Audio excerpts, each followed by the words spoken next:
ஹல்லேலூயா. தேவனுக்கு மகிமை உண்டாவதாக.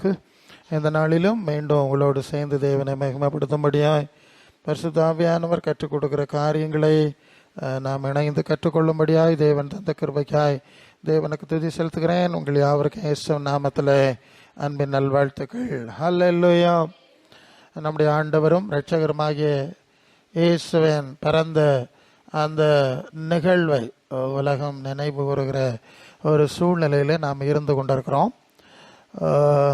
பைபிளில் இருக்கின்ற தகவலின்படி இயேசு டிசம்பர் 25வது நாள் பிறந்தார் என்பதற்கான ஆதாரம் நம்மிடத்தில் இல்லை. இயேசுநாதர், அதாவது ஆதி திருச்சபையின் காலத்துக்கு பிறகு 335 350 ஆண்டுகளுக்கு பிறகு தான் இந்த இயேசுவின் பிறப்பை கொண்டாடக்கூடிய ஒரு நிகழ்வு உலகத்தில் ஏற்பட்டது என்பதை நாம் வரலாற்று ரீதியிலான காரியங்கள் மூலமாய் நாம் அறிந்து கொள்கிறோம். ஆனால் இயேசு பிறந்தார், அது முக்கியமான ஒரு விஷயம். அது அந்த குறிப்பிட்ட நாளில் பிறந்தாரா என்பது நமக்கு தெரியாது.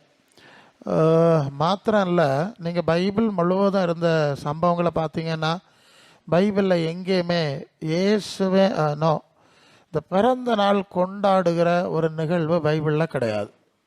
அது யூத மரபுலேயும் கிடையாது, புதிய ஏற்பாட்டிலையும் கிடையாது. எங்கேயுமே இந்த பிறந்த நாள் கொண்டாடுகிற ஒரு நிகழ்வு இல்லை. காரணம், ஆதாமுடைய வம்சத்தார், ஆதாம் பாவம் செய்து சாத்தானுக்கு பின்ன போனதுனால நீ பெருகும்போது வேதனையை பெருக பண்ணுவேன், அதாவது உன்னுடைய வம்சம் இனி பரிசுத்த சந்ததியாக இருக்காது என்கிற ஒரு நிலைப்பாட்டு வந்துவிட்டபடினாலே அந்த பிறந்த நாளை விசேஷமாக நினைக்கக்கூடிய காரியம் பைபிளில் கிடையாது. யோபு தன்னுடைய பிறந்த நாளை சபித்தார் என்று வசனம் இருக்கிறது. எரேமியா தீர்க்கதரிசி தன்னுடைய பிறந்த நாளை தானே சபித்தார் என்ற வசனம் நமக்கு இருக்கிறது. வேறு யாரும் இஸ்ரவேலின் ராஜாக்களும் பிறந்த நாள் கொண்டாடவில்லை. எனக்கு தெரிந்து ஒரே ஒரு மனிதன் ஏரோது, இல்லையா, ஏரோது அவனுடைய ஜென்ம நாள் கொண்டாடினான் என்று சொல்லி ஒரு பகுதி பைபிளில் இருக்கு. ஏரோது இயேசு யோவானுடைய காலத்தில் அவன் பிறந்த நாள் கொண்டாடினான். அந்த கொண்டாட்டத்தில் அவனுக்கு குமாரத்தி நடனம் ஆடினான். அந்த நடனத்தில் அவன் ரொம்ப ரசித்து, நீ என்ன கேட்டாலும் அவனுக்கு தருவேன், தேசத்தில் பாதியானம் கேளுங்கிறது மாதிரி சொல்லிட்டான். நீ என்ன கேட்டாலும் தந்துடுவேன் அப்படின்னு சொல்லிட்டான்.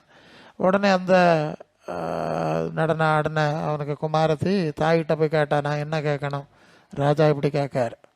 அவள் சொல்லி கொடுத்தா, இயேசுக்கு ஞான ஸ்நானம் கொடுத்த யோவானுக்கு தலையை கேளு. என்னதை கேளு? இயேசுக்கு ஞானஸ்நானம் கொடுத்த யோவானுக்கு தலையை கேளு. என்ன செய்ய முடியும்? அவன் போய் கேட்டா, அவனுக்கு சரவ முடியலை. எல்லாருக்கும் முன்னே வச்சு சொல்லிப்பட்டான் இல்லையா? யோவானுக்கு தலையை வெட்டி ஒரு தாளத்தில் தட்டில் வச்சு என்ன கேட்ட தலை என்ன கொடுத்தாச்சு. பைபிளில் இருக்குல்ல, நான் கொஞ்சம் ஷார்ட்டாக போகிறேன், சமயம் கம்மியாக இருக்கு. ஒரே ஒரு மனுஷன் ஜென்ம நாள் கொண்டாடினான். இயேசுக்கு ஞானஸ்நானம் கொடுத்த யோவானுடைய தலையை வெட்டி ஆமாம், அவனுடைய கொண்டாட்டத்தை அவன் கொண்டாடி இருக்கான். சரிதானே? எங்கே இருக்குன்னு பற்றியெல்லாம் உண்மை. அதனால் இன்றைக்கி இயேசுவின் பிறப்பை கூட ஆதி திருச்சபையார் கொண்டாடலை, அப்போஸ்தலர்கள் கொண்டாடலை. அது இத்தனாம் தேதின்னு சொல்லலை. எங்கேயாவது இருக்கா? எனக்கு தெரியாது, நானும் படித்து தான் பெருசாக பண்ணணும். இங்கே இல்லாத சொல்லப்படாது. சரி, இது முதல் விஷயம். ஆனால் இயேசு பிறந்தார் என்பது முக்கியமான ஒரு விஷயம்.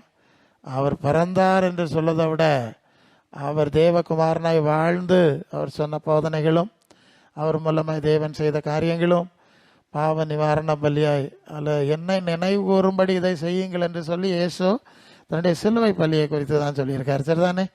சிலுவை பலியை தான் என்னை நினைவு கூறும்படி இதை செய்யுங்கள் என்று சொன்னார். பிறப்ப சொல்லலை, அது முக்கியம். உயிர் தழுதல் முக்கியமான நிகழ்வாயிற்று. அதுவே கிறிஸ்துவின் சுவிசேஷத்தின் அடிப்படை. இயேசுவை தேவன் எழுப்பினார், நம்மை எழுப்புவார் என்பது செய்தி ஆயிற்று. அப்போ இயேசு பிறந்த தேதி இல்லை, கொண்டாட்டம் இல்லை. ஆனால் அது சம்பந்தமாக என்ன செய்தி இருக்குன்னு ஒரு சில வசனத்தை தான் பார்க்க முடியும். நமக்கு காலம் சமயம் ஷார்ட்டாக இருக்குது. கலாத்தியர் 4ஆம் அதிகாரம் 5ஆம் வசனத்தில் காலம் நிறைவேறின போது, கலாத்தியர் 4:5, காலம் நிறைவேறின போது ஸ்திரீயினிடத்தில் பிறந்தவரும் நியாய பிரமாணத்துக்கு கீழானவருமாகிய தம்முடைய குமாரனை தேவன் அனுப்பினார். ஹல்லேலூயா. இயேசு உலகத்தில் வர்றதுக்கு முன்பு அவர் தேவகுமாரனாய் தேவதூதரை விட மேலான நிலையில் பரலோகத்தில் இருந்தார் என்ற செய்தியெல்லாம் நாம் தியானித்திருக்கிறோம். இல்லையா? ஆமாம், இன்று நான் உம்மை ஜனிப்பித்தேன், நீர் எனக்கு குமாரனாக இருப்பீர், நான் பிதாவாக இருப்பேன் என்ற செய்தி உண்டு. தேவனுடைய சிருஷ்டிக்கு ஆதியாக இருக்கிற நான் சொல்லுகிறதாவது என்று லவோதிக்கேயா சபைக்கு இயேசு அறிமுகப்படுத்துகிற செய்தி உண்டு. அவர் தேவதூதர்களுக்கு மேலான நிலையில் பிதாவிடத்தில் இருந்தார். உலக தோற்றத்துக்கு முன்பு தேவன் அவரிடத்தில் அன்பாக இருந்தார். பிறகு அவரை எங்கே கொண்டு வருகிறார்? ஸ்திரீயினிடத்தில் பிறந்த ஒரு மனுஷகுமாரனாய் அவர் உலகத்திலே கொண்டு வந்தார் என்கிற காரியத்தை தான் நாம் இந்த நாட்களில் இயேசுவின் பரப்பாக நினைக்கிறோம். இனி எபிரேயருக்கு எழுதின நிருபம் 2ஆம் அதிகாரம் 9வது வசனத்தில், தேவனுடைய கிருபையினாலே ஒவ்வொருவருக்காகவும் மரணத்தை ருசி பார்க்கும்படி தேவதூதரிலும் சற்று சிறியவராக்கப்பட்டிருந்த இயேசு மரணத்தை உத்தரித்த நிமித்தம் மகிமையினாலும் கனத்தினாலும் முடிசூட்டப்பட்டதை காண்கிறோம். அப்போ தேவதூதரை விட சிறிதான நிலையில் அனுப்பப்பட்டார். சரிதானே? ஏன் தேவதூதரில் சிறிதான நிலையில் அனுப்பப்பட்டார்னா, அது சங்கீதம் 8:5 மனுஷனை தேவன் படைக்கும்போது தேவதூதரிலும் அவனை சற்று சிறியவனாக்கி மகிமையினாலும் கனத்தினாலும் அவனை முடிசூட்டினார். அப்போ அந்த மனுஷனுக்கு ஒப்பாக மாம்சத்திலே அவர் 2ஆம் ஆதாமாய் வெளிப்பட வேண்டி இருந்ததுனால முதலாவது ஆதாமை படைத்தார். தேவனுக்கு கீழ்ப்படிய வேண்டும் என்று எதிர்பார்த்தார். ஆனால் அவர்கள் தேவனுக்கு கீழ்ப்படியவில்லை, சாத்தானுக்கு கீழ்ப்படிந்தார்கள். ஆகவே இயேசுவை 2வது ஆதாமாக உலகத்திலே தேவன் அனுப்பினார். அது 1 கொரிந்தியர் 15ஆம் அதிகாரத்தில் வாசிக்கிறோம் இல்லையா?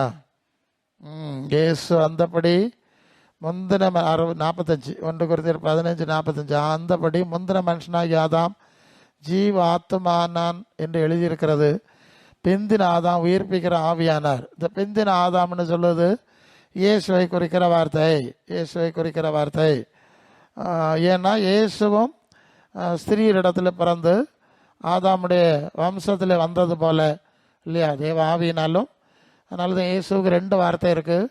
ஒன்று தேவகுமாரன், அவர் தேவனுடைய ஆவியினாலே பிறந்ததுனால தேவகுமாரன். இன்னொன்று மரியாளுடைய மகனாய் பிறந்ததுனாலே அவர் மனுஷகுமாரன். அல்லேலூயா. 2 கேரக்டர் அவருக்குள்ளே இருக்குது. ஸோ 2வது ஒரு ஆதாம், கீழ்ப்படியாத ஆதாமுக்கு பதிலாய் சிலுவை மரண பரியந்தம் தன்னைத்தான்மை பூரணமாய் கீழ்ப்படிந்த ஆதாமாய் இருக்கும்படி இயேசுவை தேவன் உலகத்திலே அனுப்பினார். அதனால தான் இந்த இயேசு நாமக்கார, இயேசு தான் கடவுள், இயேசு தான் ஆராதிக்கணும் என்கிறதெல்லாம் ரொம்ப சொல்லும்போது நாங்கள் சொல்லுகிற விஷயம், ஸ்திரீரிடத்தில் பிறந்த தேவகுமாரனாய் அனுப்பப்படும் போது தான் அவருக்கு இயேசு என்று பெயரிடுவாயாகன்னு சொல்லியிருக்கு இல்லையா? ஒரு குமாரனை பெறுவாய், அவருக்கு இயேசு என்று பெயரிடுவாயாக. அப்போ ஸ்திரீயினிடத்தில் பிறந்த போது அவருக்கு இயேசுன்னு பெயர். தேவதூதரிலும் சற்று சிறிதாக்கப்பட்ட நிலையில் மாம்சத்தில் இருந்தபோது தான் அவருக்கு இயேசுன்னு பேர். அப்போ இயேசு தான் எல்லாம், பிதா குமாரன் பரிசுத்தா இயேசு தான், அவர் தான் ஆராதிக்கணும்னு சொன்னால் இது தேவதூதருக்கு கீழான ஒருவரை ஆராதிக்கிற அர்த்தம் வந்துடும் இல்லையா? ஸ்ரீனிடத்தில் பிறந்த மனுஷ ஆராதனை இது உலகத்தில் ஏற்கனவே இருக்குது. இங்கே நம்ம தமிழ்நாட்டில் கூட ஒரு பேர் சொல்லுவாங்க, குன்று இருக்கும் இடமெல்லாம் குமரன் இருக்கும் இடம் அப்படின்னு சொல்கிறாங்க. குமரன்னா மகன். ஆமாம், இங்கே இவங்க என்ன சொல்கிறாங்க, அவங்க குமரனை தொழுகை செய்கிறாங்க, இவர்கள் குமாரனை தொழுகை செய்கிறாங்க. 2ம் ஒரே விஷயந்தான். அந்த ஆளும் மனுஷனாக வாழ்ந்தவர் தான், வாழ்ந்திருக்கார். அந்த அவங்க புராணங்களில் சொல்லுறதெல்லாம் பார்த்தா ஒரு காலத்தில் இப்போ ராமர்னு சொல்கிறாங்க, அவர் வாழ்ந்தவர்னு சொல்கிறாங்க. இன்னும் உலகத்தில் வாழ்ந்த மனிதர்களைத்தான் அவங்களும் ஆராதிக்கிறாங்க. இப்போ அதே மாதிரி ஒரு கான்செப்டாக இது ஆயிருமே, உலகத்தில் வந்து வாழ்ந்த தேவகுமாரன் தான், இல்லைன்னு சொல்லலை. அப்போது ஏறக்குறைய அதுபோல் ஒரு கான்செப்ட் மாதிரி இது ஆகிவிடுகிறது. ஆனால் இயேசு சொல்லும்போது யோவான் 4:21 எங்கும் பிதாவை தொழுது கொள்ளும் காலம் வருகிறது. 24:24 தேவன் ஆவியாக இருக்கிறார், அவர் ஆவியோட உண்மையோடும் தொழுது கொள்ளணும். சரி, அது ஓகே. அது இந்த இடத்துல நீங்கள் புரிந்து கொள்ளுங்க. இது முதலாவது விஷயம். நல்லது. எப்படியோ இயேசுவை தேவன் மனுஷகுமாரனாய் உலகத்தில் அனுப்பினார். அல்ல முதல் விஷயம். 2வது நாம் சிந்திக்கிறது, இயேசு ஏன் இந்த உலகத்தில் வந்தார். பல காரியங்களை சொல்லியிருக்கிறார். நீதிமான்கள் அல்ல பாவிகளை மனம் திரும்ப அழைக்க வந்தேன் என்று சொல்ல வசனம் உண்டு. அது லூக்கா 5:32 நாம் வாசிக்க முடியும். லூக்கா 19:10 இழந்து போனதை தேடவும் ரட்சிக்கவுமே மனுஷகுமாரன் வந்திருக்கிறார் என்று தன்னை குறித்து அவர் சொன்ன வார்த்தை உண்டு. இன்னொரு வசனத்தை நாம் கொஞ்சம் முக்கியமாக சிந்திக்கிறோம் நம்முடைய நேரத்தில். அது யோவான் 18:37. யோவான் 18:37 பிலாத்து கேட்குறான், நீ ராஜாவோன்னு கேட்குறான். அப்போது இயேசு சொல்லுகிறார், நீர் சொல்லுகிறபடி நான் ராஜா தான். அடுத்த ஒரு வார்த்தை இருக்குது, சத்தியத்தை குறித்து சாட்சி கொடுக்க நான் பிறந்தேன், அதற்காக இந்த பூமிக்கு வந்தேன், அதற்காக இந்த உலகத்திலே வந்தேன். இந்த வார்த்தை ரொம்ப முக்கியம், நம்ம அதை தான் சிந்திக்கிறோம். சத்தியத்தை குறித்து சாட்சி கொடுக்க நான் வந்தேன். ஏன் இப்படி நம்ம புரியணும்னா, அப்போ இயேசுநாதர் பிறக்குன்னா ஆதாமிலிருந்து இயேசுநாதர் வரைக்கும் வேதம் இருந்தது, நியாய பிரமாணம் இருந்தது, அப்படியெல்லாம் ஜனங்கள் கடந்து வந்தாவே இல்லையா? அது வேதம் இல்லையா? இன்றைக்கும் அந்த பெரிய பிரச்சனை இருக்குது. அது வேதம் இல்லையா? அது ஏன் இவர் சொல்லுதான் சத்தியமானெல்லாம் ஒரு கேள்வி வருகிறது. இது ரொம்ப முக்கியமான ஒரு இடம். மோசே அழைத்தது உண்மை, அவர் மூலமாக அவர் நியாய பிரமாணம் கொடுத்தது உண்மை, தீர்க்கதரிசிகள் மூலமாய் பல காரியங்களை அவர் பேசினதெல்லாம் உண்மை, அதில் ஒன்றும் சந்தேகம் ஒன்றும் கிடையாது. ஆனால் இங்கே சொல்லுகிறார், அதெல்லாம் இங்கே இருக்கட்டு, சத்தியத்தை சாட்சி கொடுத்து உறுதிப்படுத்த தான் தேவன் என்னை இந்த உலகத்தில் அனுப்பினார், அதற்காக தான் இந்த உலகத்தில் வந்தேன். இந்த வார்த்தை ரொம்ப முக்கியம். அதுக்கு என்ன காரணம் சொன்னார்னா, அது யோவான் 8:44 இயேசு யூதர்களை பார்த்து சொல்லுகிற வார்த்தை, நீங்கள் உங்கள் பிதாவாகிய பிசாசினால் உண்டானவர்கள், அவன் ஆதி முதல் மனுஷ கொலைபாதகனாக இருக்கிறான், அவன் பொய்யனும் பொய்க்கு பிதாவாக இருக்கிறான், அவன் பேசும்போது சொந்தத்தில் எடுத்து பேசுகிறான், அவன் சத்தியத்தில் நிலை நிற்கவில்லை, ஏன்னா அவன் பொய்யனும் பொய்க்கு பிதா. அந்த 8:44 இருக்கு இல்லையா? சரி, இங்கே யூதர்களை பார்த்து சொல்லுவார், நீங்கள் ஆபிரகாமுக்கு பிள்ளைகள் கிடையாது, நீங்கள் சாத்தானுடைய பிள்ளைகள், நீங்கள் கொலைபாதகர்கள். அப்புறம் என்ன சொல்லுவார்னா, நீங்கள் பொய்யனுடைய பிள்ளைகள், சாத்தான் பொய்யன், சொந்தத்தில் எடுத்து பேசுகிறவன், அவனுடைய பிள்ளைகள் அப்படின்னு சொல்லிட்டார். இப்படி சொல்லுறதுக்கு என்ன காரணம்னா, அது எரேமியா 8:8 நாம் படிக்கிறோம், தங்களை ஞானிகள் என்றும் தேவனுடைய பிரமாணம் எங்களிடத்தில் இருக்கிறது என்று நீங்கள் சொல்லுகிறதபடி, இதோ வேதபாரருடைய கள்ள எழுத்தானே அதை அபத்தமாக்கிட்டு ஞானிகள் எங்கே, அவர்கள் கர்த்தருடைய சொல்லை வருத்தப்பட்டார்கள், அவர்கள் வெட்கப்படுவார்கள். அப்படி அது எரேமியா 8:8-9 இருக்குது. அப்போ எரேமியா தீர்க்கதரிசியின் காலத்திற்கு முன்பதாகவே யூதர்கள் தங்களிடத்தில் கொடுக்கப்பட்ட வேதத்தை புரட்டினார்கள், திருத்தினார்கள் என்பதை அப்போதே தேவன் வெளிப்படுத்திட்டார். இப்போ அதைத்தான் மீண்டும் இயேசு சொல்லுகிறார், உங்கள்கிட்ட இருக்கிறது வேதம் கிடையாது, தேவனுடைய வேதம் கிடையாது. அதை பற்றி பேசினா ரொம்ப பேசணும். நீங்கள் அந்த 10 கட்டளையில் ஒரு கட்டளை என்னது, கொலை செய்யாதிருப்பாயாக. சரிதானே? கொலை செய்யாதிருப்பாயன்னு எழுதி கொடுத்துருக்கு 10ல் 1. சரி, ஒரு கட்டளை 10 கொலை செய்யாதிருப்பா. நீங்கள் யூதருடைய மார்க்கம் எல்லாம் பார்த்தீங்கன்னா கொலை வரி மார்க்கமாகவே இருக்கும். அவனை வெட்டு, இவனை கொல்லு, அவனை சங்கரி, தீக்குளத்தி போடு, எல்லாம் கொலை வரை கொள்கை இருக்கும். அவர் எழுதி கொடுத்தது என்னது, கொலை செய்யாதிருப்பாயா. இவங்க செஞ்சது என்னது, கொலை செய்யலாம். அது எப்படி வந்தது?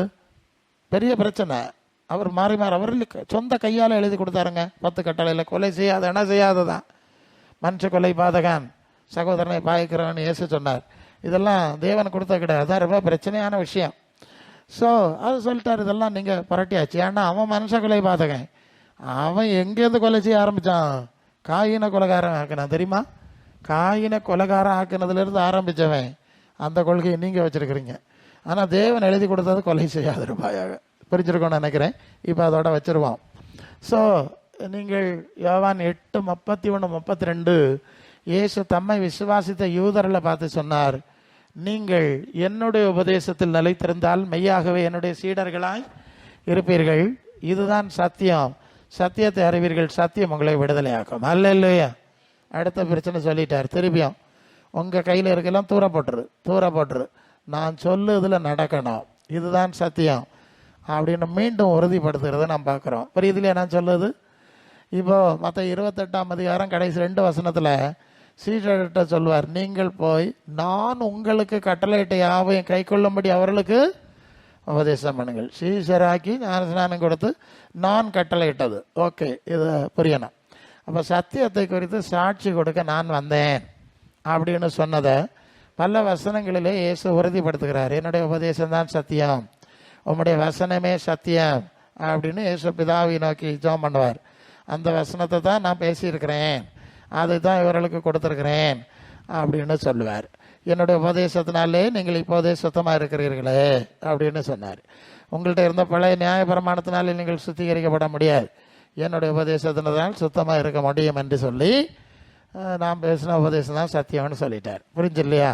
இப்போ என்ன நடக்குன்னு சொன்னால், இயேசுவை முக்கியப்படுத்துகிற சபைகளில், இயேசு ஆராதனை மன்றங்கள், அந்த மன்றங்களில் இயேசுவின் போதனை கிடையாது.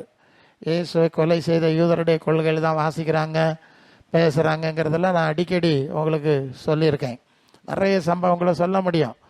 ஆமாம், ஒரு நார்வல்ல ஒரு சபைக்கு போனால் அது சங்கீதம் 137 கடைசியாக பாபிலோன் குமாரத்தியே பாழாகி போனவளே, நீ எனக்கு செய்தது போல உங்களுக்கு செய்கிறவன் பாக்கியவான், பிள்ளைகளை கல்லின் மேல் மோதி அடிக்கிறவன் பாக்கியவான். இந்த சங்கீதத்தை வாசித்து தியானிச்சார்கள். பற்றியெல்லாம் இயேசுக்கு சம்பந்தம் இல்லாத விஷயம். ஒரு சண்டே கிளாஸ் பிள்ளைகளுக்கு படித்து கொடுக்கும்போது, என் விரல்களை யுத்தத்துக்கும் கரங்களை போருக்கும் பழக்க வைக்கிற தேவனுக்கு ஸ்தோத்திரம்னு படித்து கொடுத்தாங்க. இது இயேசுவின் உபதேசத்துக்கு எதிரானது. நிறைய இருக்குது, நான் சாம்பிள் தான் 1-2 சொல்லுவேன். அப்போ இயேசு ஆராதனை இருக்கிறது, இயேசு பிறப்பு கொண்டாட்டம் இருக்கிறது, உள்ளே பேய் இருக்கிறது. என்ன இருக்குது? இயேசுவை கொலை செய்த யூதருடைய கொள்கை இருக்குது. அவருடைய தேவனாகிய தலைவனாகிய பிசாசு சபைகளில் குடியிருக்கிறான். அதான் கவனத்தில் கொள்ள வேண்டியது. சரி, அப்போ இயேசு ஆராதனைங்கிறது இங்கே சொல்லப்படாத விஷயம் இவங்க உண்டாக்கிட்டாங்க. அதை தொடர்ந்து இயேசுவின் போதனைகளையும் விட்டுட்டாங்க, சத்தியத்துக்கு விரோத மனதை செய்கிறாங்க. இந்த நாட்களின் சூழ்நிலை நாம் இதில் விழிப்பாக இருக்க வேண்டிய நம்பர் 1. 2வது, இயேசு நீங்கள் 7:7 மற்ற 7:7 இயேசு அடுத்த ஒரு சாட்சி கொடுக்குற ஒரு காரியம், இந்த உலகத்தின் கிரியைகள் பொல்லாதவைகளாக இருக்கிறது என்று நான் சாட்சி கொடுக்கறதுனால அது என்னை பகைத்தது. ஹல்லேலூயா. அப்போ நான் சத்தியத்துக்கு சாட்சி கொடுக்க வந்தேன்னு ஒரு வசனம் பார்த்துட்டோம். இப்போ அடுத்த சாட்சி, இந்த உலகத்தின் கிரியைகள் எல்லாம் பொல்லாதவைகளாக இருக்கிறது என்று சாட்சி கொடுக்க நான் வந்தேன். ஹல்லேலூயா. சரிதானே? அப்படிதான் வழங்கிடணும். உலகத்தின் கிரியைகள் பொல்லாததாக இருக்கிறது. ஏன் பொல்லாததாக இருக்கிறது? அதான் லூக்கா 4:5 பிசாசு சொல்லிட்டான், உலகம் முழுதும் எனக்கு ஒப்புவிக்கப்பட்டிருக்கிறது, எனக்கு இஷ்டமானவனு கொடுப்பேன்னு சொல்லிட்டார். அதை தான் இயேசுவும் சொல்லுகிறார், இந்த உலகம் பிசாசுக்குள்ளே இருக்கிறது உண்மை, அதனால் உலகம் பொல்லாப்பாக இருக்கிறது சரியானதான். 1 யோவான் 5:19 உலகம் முழுவதும் பொல்லாங்கனுக்குள் கிடக்கிறது என்று அறிந்திருக்கிறோம். சரி, சொல்லிட்டார்.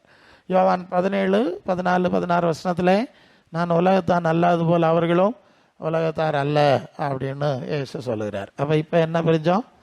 உலகம் முழுவதும் பிசாசுக்குள்ளே கிடக்குன்னு சாட்சி கொடுக்க நான் வந்தேன். இதுதான் அப்போஸ்தலர் சொன்னாங்க. அது யாக்கோபு 4:4 உலக நேசன் தேவனுக்கு விரோதான பகைன்னு சொல்லியிருக்கு இல்லையா? இப்படி எல்லாம் பார்க்குறோம். இப்போ என்ன நடக்குன்னா, இயேசு பிறப்பை கொண்டாட சொல்லலை, இயேசுவின் பிறப்புக்கு ஒரு விழாவை உண்டாக்கியாச்சு. விழாவை உண்டாக்கி பொல்லாங்கனுக்குள் கிடக்கிற உலகத்தை அலங்கரித்து ஆசீர்வாதமாக இருக்கிறது மாதிரி காட்டுகிற வேலையை சபைகள் செய்யுது இல்லையா? ஐயோ, நாங்கள் வெளியெல்லாம் சுற்றிட்டு வந்தோம், எவ்வளவு லட்சம் செலவாக்கியிருப்பாவேன்னு தெரியாது, அவ்வளவு லட்சக்கணக்கில் ரூபா செலவாக்கியாக்கும் லைட் அரேஞ்ச்மெண்ட்டு. நெய்யூரில் எல்லாம் பார்த்தீங்கன்னா பயங்கரமாக இருக்கும், ராத்திரி எல்லாம் ஆட்கள் போயிட்டே இருப்பாங்க. அப்படி பயங்கரமான காரியத்தை செய்கிறார்கள். சரிதானே? செய்கிறாவளா? ஆண்டவர் சொல்றார், உலகம் பொல்லாங்கனுக்குள் கிடக்கிறதுன்னு. நீங்கள் 1 யோவான் 2:15 படித்தா, உலகத்தில் அன்பு கூறாதிருங்க, அன்பு கூர்ந்தா பிதாவுக்கு அன்பு இல்லை. அப்போ நீங்கள் எப்படி எல்லாம் அலங்கரிச்சா பிதாவுக்கு அன்பு கிடைக்குமா உங்களுக்கு? நீங்கள் யோசித்து பாருங்க. அல்ல, நான் வசனம் தான் பேசணும், ஒன்றும் மறைச்ச முடியாது. அது எல்லாரும் செய்துட்டோன்னா சரியாகாது இல்லையா? அது நம்ம சரின்னு சொல்லிட முடியாது. அது விக்கிரக ஆராதனை எனக்குள்ள. ஏன்னா இது உங்களுக்கு சொல்லி தரணும், உங்களை யாரும் குற்றஞ்சாட்டு சொல்லுதில்லை, சொல்லி தரணும் இல்லை, இது எப்படி, இது என்னதுன்னு சொல்லணும். அது ரோமருக்கு எழுதின நிருபம் 1:23 வசனம் தானே. அழியாத தேவனுடைய மகிமையை அழிவுக்குரிய ஊரும் பிராணிகள்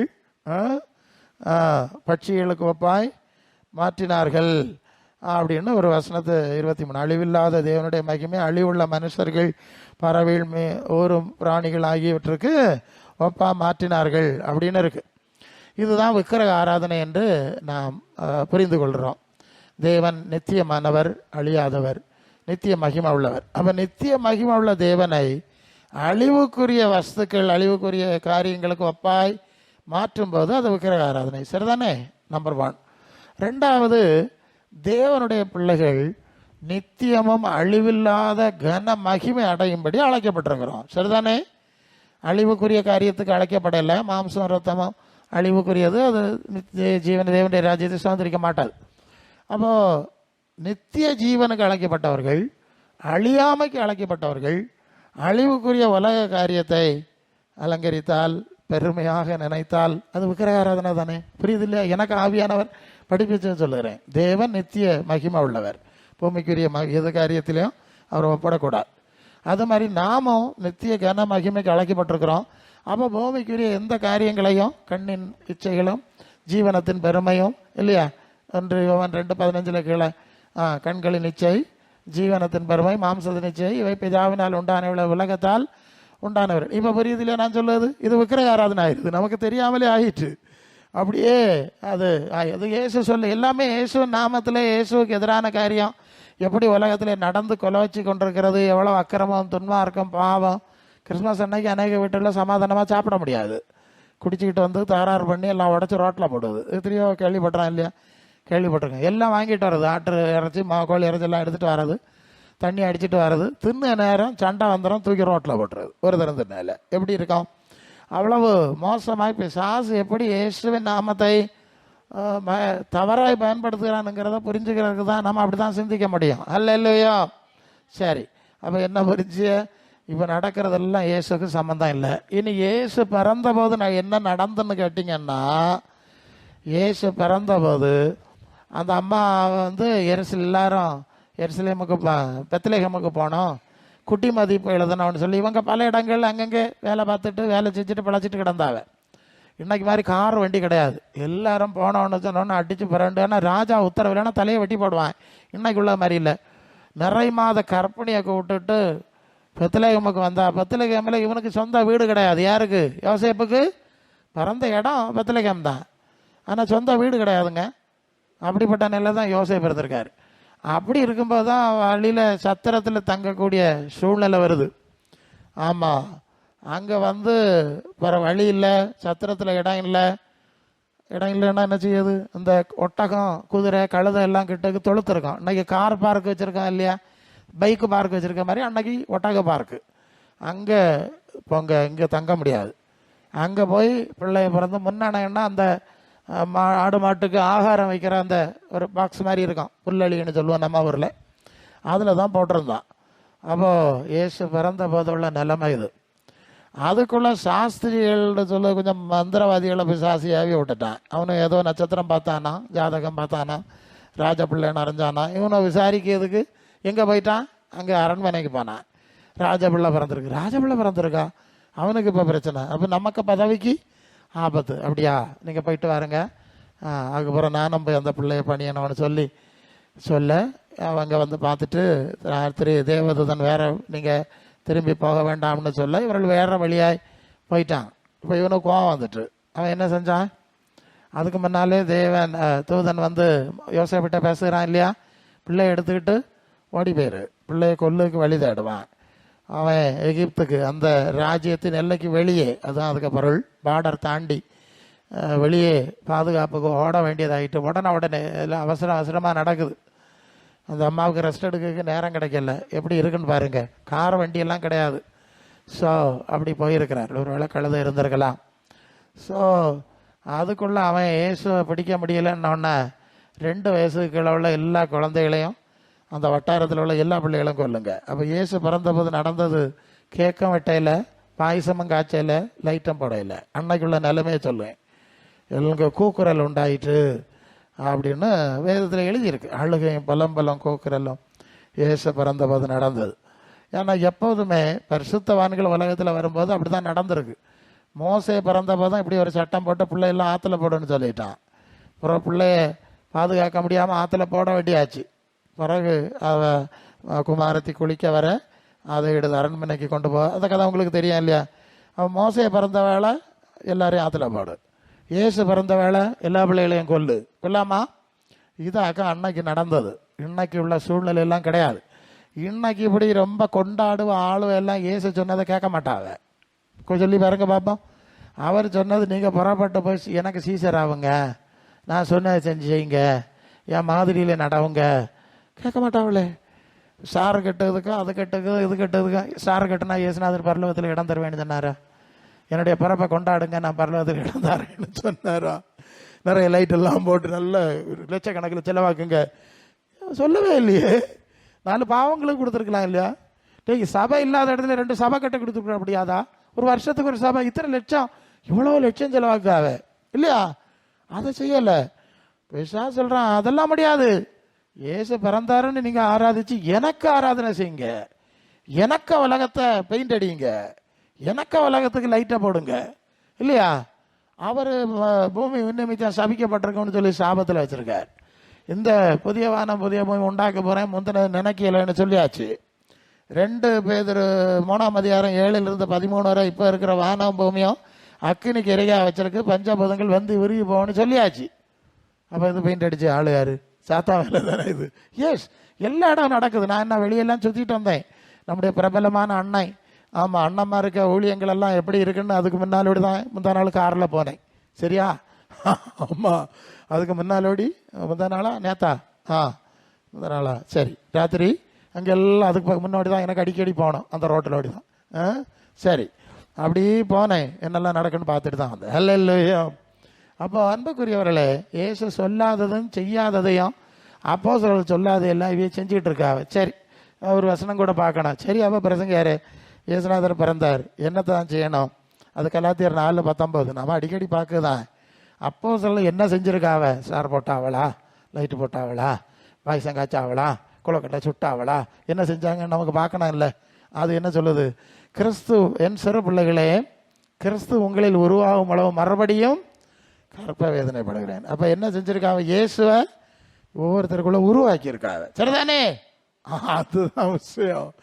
கிறிஸ்து இயேசுவின் சிந்தையை உருவாக்கி இருக்கிறார்கள். பிலிப்பியர் 2:5.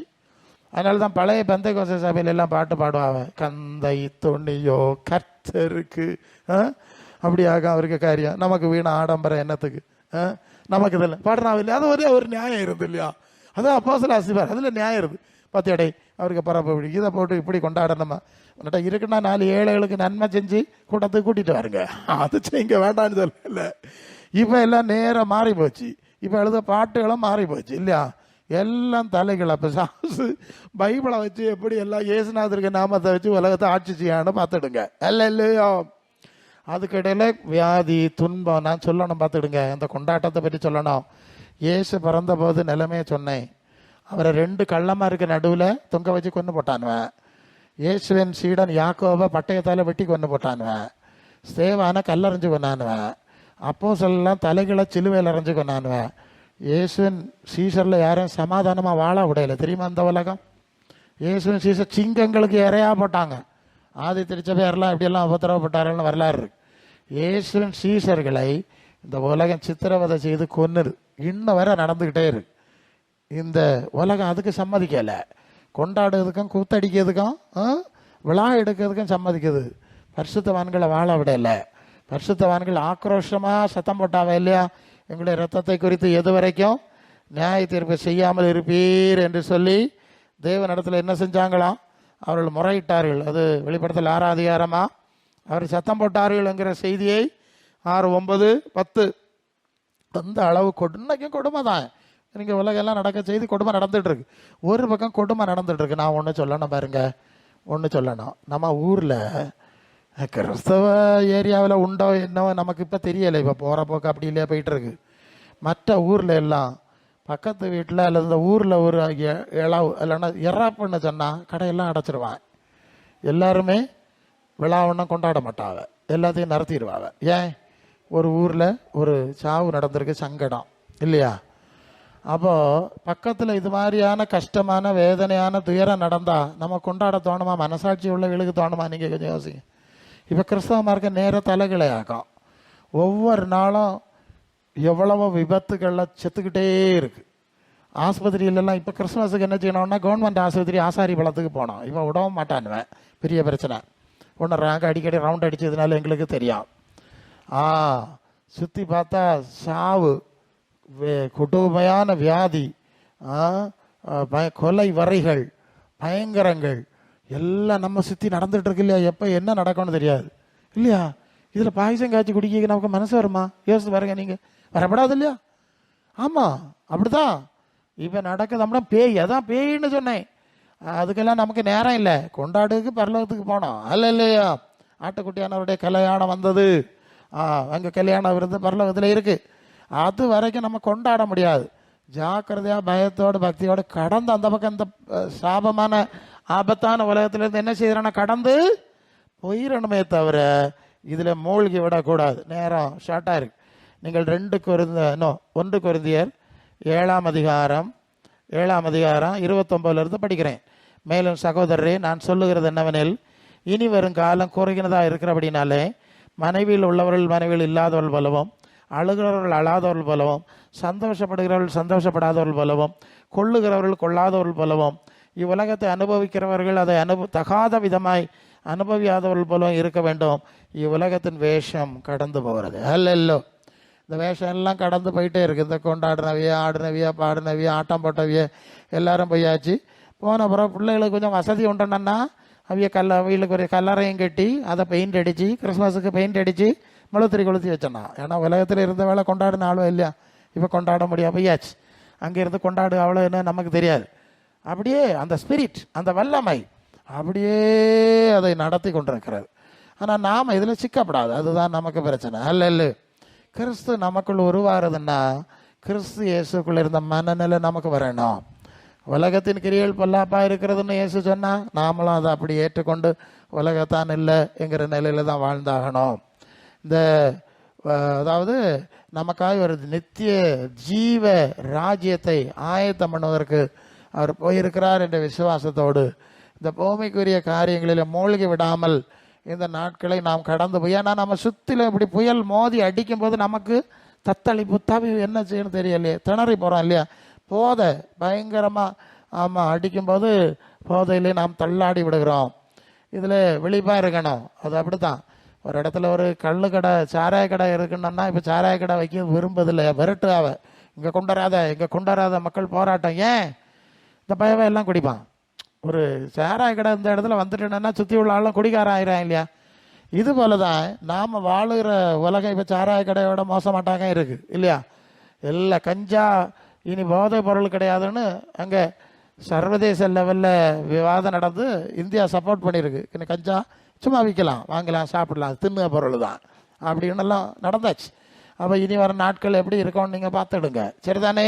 சரி, இந்த போதைக்கு நடுவில் நம்ம இருக்கிறதுனால தான் நாங்கள் ஆவியானவர் எங்களை இப்படிப்பட்ட செய்தியை சொல்லுவார். அல்ல, பொய்யின் பிடியில், போதையின் பிடியில், இருட்டின் பிடிவில், உணர்வற்ற நிலையில் தாங்கள் என்ன செய்கிறங்கிற உணர்வே கிடையாது. மாம்சத்துக்கு என்று விதைக்கிறவன் மாம்சத்தினாலே அழிவை அறுப்பான்னு சொல்லியிருக்கு. அதுக்கு இவ்வளவு படம் காட்ட வேண்டிய அவசியம் என்ன? இல்லையா? ஆத்மா உள்ளான மனுஷனை பற்றி சிந்திக்கலை. சாவர தூரம் உலகத்திலே போய் கல்லறையும் பெயிண்ட் அடிச்சுட்டு போனால் அப்புறம் பரலோகத்துக்கு எப்படி போகிறது? பரலோக பிதாசித்தம் செய்யவே இல்லை. ரோமர் 12:2 சொல்ல மாதிரி, நீங்கள் இந்த பிரபஞ்சத்துக்கு ஏற்ற வேஷம் தெரியாமல் தேவனுக்கு பிரியாமல் நன்மையும் பரிபூர்ண சித்தம் என்னதென்று பகுத்தறியத்தக்கதாக மனசு புதுசாகி நீங்கள் மறுரூபமாகணும். அப்போ கிறிஸ்து நமக்குள்ளே உருவாகும் போது அவர் எப்படி வாழ்ந்தாரோ அந்த சிந்தை தான். அந்த பழைய பாட்டு சொன்னேன், கந்தை துணியோ கருத்தருக்கு நமக்கு ஆடம்பரம் என்னத்துக்கு, நம்முடைய ஆண்டவர் இப்படி தானே இருந்தாருன்னு சொன்னார் இல்லையா? அது உங்களுக்கு கொஞ்சம் புரியும். சரி, ஒரு விஷயத்தை நான் சொல்லி முடிக்கணும். அது நல்ல வருது. இந்த குழந்தை இயேசு ஆராதனைன்னு ஒன்று இருக்குது. அது ஒரு விக்கிரக ஆராதனை. நீங்கள் புரியணும். ஏன்னா அந்த நாம் பையனார் அதிகாலையில் பாலனை தேடி செல்வம் நாம் யாவரும் கூடி அந்த மாடடையும் குடில் நாடி தேவ பாலனை பணிந்திட பாடினெல்லாம் பாட்டெல்லாம் பாடினான். இயேசுநாதர் இப்போ குடிலையா கிடக்காரு, தொட்டிலையா கிடக்காரு? சொல்லுங்க. இல்லையா? தூங்கு தூங்கு பாலானே விக்கிரக ஆராதனை தானே. அவர் பறந்து வளர்ந்து போய் வரி 2000 ஆச்சு இல்லையாப்பா? ஏச பரியாசம் பண்ணுதில்லோ. நீ தாத்தா ஆயிட்ட, உனக்கு பேர மக்கள் எல்லாம் தூங்கு தூங்கு பாலான்னு சுற்றி பாடுறா. உங்களுக்கு எப்படி இருக்கும்? இல்லை என்னத்தில் சொல்லு கறக்கப்பையில் நான் தாத்தா. அப்போ இயேசுநாதரை பரியாசம் பண்ணது தானே விக்கிரக ஆராதனையாக்கும். அந்த விக்கிரக ஆராதனைக்கு அடிப்படாது கத்தோலிக்கராக இதை செஞ்சாங்க. கத்தோலிக்கராக அவர் வேத புரட்டு செஞ்சாங்க. பைபிளில் இருக்குது, அதை நான் சொல்லி முடிச்சிருவேன், நேரம் ஆகிட்டு. அது எபிரேயர் 1:6 அப்போ தேவகுமாரனை உலகத்தில் பிரவேசிக்க செய்தபோது தேவ தூதர்கள் யாவரும் அவரை தொழுது கொள்ள கடவர்கள் இல்லையா? என்றார் என்ன ஒரு வசனத்தை மொழிபெயர்த்திருக்கிறாங்க. தமது முதல் பேரானவரை உலகத்தில் பிரவேசிக்க செய்தபோது தேவதூதர் யாவரும் அவரை தொழுது கொள்ள கடவர்கள் என்றார்கள். இந்த அவரைன்னு சொல்லி இருக்கிறது அந்த உலகத்தில் பிரவேசிக்க செய்த அந்த முதற் பேரான குமாரனை கிடையாது, அந்த உலகத்தில் பிரவேசிக்க செய்த தேவனை. அல்லேலூயா. இதை வேத புரட்டு செஞ்சாங்க. நீங்கள் லூக்கா 2:14 லூக்கா 2:14 அந்த வசனத்தை நீங்கள் படிச்சிங்கன்னு சொன்னால் இந்த பகுதி அங்கே இருக்குது. அது தேவதூதர்கள் வயல்வெளியிலே அந்த அந்த மேய்ப்பர்களுக்கு தோன்றி என்ன சொன்னாங்க படிங்க. உன்னதத்திலே தேவனுக்கு மகிமை, பூமியிலே சமாதானம், மனுஷர் மேல் பிரியமும் உண்டாவதாக என்று சொல்லி தேவனை துதித்தார்கள். சரியா? அந்த அவரைங்கிற வார்த்தை அந்த உலகத்தில் பிரவேசிக்க செய்த தேவனை குறிக்கிற வார்த்தை. இப்படி தப்பாக மொழிபெயர்த்தாங்க. இதெல்லாம் நாங்கள் கண்டுபிடிச்சோம். இப்படி மொழிபெயர்த்து அவங்க இன்னைக்கும் குழந்தை இயேசு ஆலயம் வச்சுருக்காங்க. தெரியுமா உங்களுக்கு? திருக்குடும்ப ஆலயம் இருக்குது. குழந்தை இயேசு ஆராதனை இன்னைக்கு நடக்கு. அதே குருசடி ஆவிதான் புரொட்டஸ்டன்ட் சபைக்கு வந்தது. இப்போ பெந்தேகோஸ்தே சபைக்கு வந்திருக்கு. தூங்கு தூங்கு தொட்டிலே பாலனை என்னெல்லாமோ இருக்குது, நிறைய வருது, ஏகப்பட்டது. போட்டு தொட்டில் கட்டானோ இல்லையா, அந்த ரோட்டங்கரையில் கட்டி போட்டிருக்கானோ இல்லையா, விக்கிரக ஆராதனை. இப்போ புரியா சொல்லுது? இது இயேசுக்கு சம்பந்தம் கிடையாது பாருங்க. இல்லை, அவர் சொன்னது கிறிஸ்து உங்களில் உருவாகட்டும், அவருக்கு சிந்தை வரட்டு, அவருக்கு சீசனாகுங்க, அவருக்கு மாதிரியில் நடவுங்க, அவரை போல வளர்ந்து அவர் பூரணமாயாச்சு இல்லையா? கிறிஸ்துவ நிறைவான வளர்ச்சியின் அளவுக்கு அவர் வளர்ந்து பூரணமான மாதிரி நீங்களும் வளர்ந்து பூரணமாகுங்கன்னா நாங்கள் எல்லாம் செய்ய மாட்டோம். நாங்கள் ஆமாம் மரியா யோசேப்பு ஆடு மாடு எல்லாம் வச்சு ஒரு விக்கிரக ஆராதனை நடக்குது இல்லையா, பார்க்குதே இல்லையா? எப்படி இயேசுவின் சுவிசேஷம் அதுக்கு சம்பந்தமில்லாத ரீதியில் செல்லுகிறதுங்கிறதை நீங்கள் புரிகிறதுக்கு நாங்கள் அந்தந்த சந்தர்ப்பத்தில் சொன்னால் தான் அவங்களுக்கு கொஞ்சம் இம்ப்ரெசிவாக இருக்கா இல்லையா? ஓகே. அப்போ தேவன் அவரை உலகத்திலே அனுப்பின நோக்கம் சத்தியத்தை குறித்து சாட்சி கொடுக்கும்படியாய், உலகம் ஒல்லாங்கனுக்குள் கிடக்கிறது என்பதை உறுதிப்படுத்தும்படியாய் யோவான் 14:2 சொல்வார், என் பிதாவின் வீட்டிலே உங்களுக்கு இன்னொரு ஸ்தலத்தை, நித்திய ஜீவ ஸ்தலத்தை ஆயத்தம் பண்ண போகிறேன் என்று நமக்கு கற்றுக் கொடுக்கும்படியாய் அந்த ராஜ்யத்துக்கு தயாராகுங்க, தகுதிப்படுங்க என்று சீஷத்துவத்தின் அனுபவத்துக்கு அழைக்கும்படியாக இயேசு அனுப்பினார். நாம் இயேசுவின் சீஷர்களாக மாறுவோம், அந்த சீஷத்துவத்தின் அனுபவத்திலே பூரணப்படுவோம், அவர் இருக்கிற இடத்துல அவருடைய மகிமை அடைவோம். கர்த்தர் இந்த வார்த்தையினால் நம்மை ஆசீர்வதிப்பாராக. ஆமென்.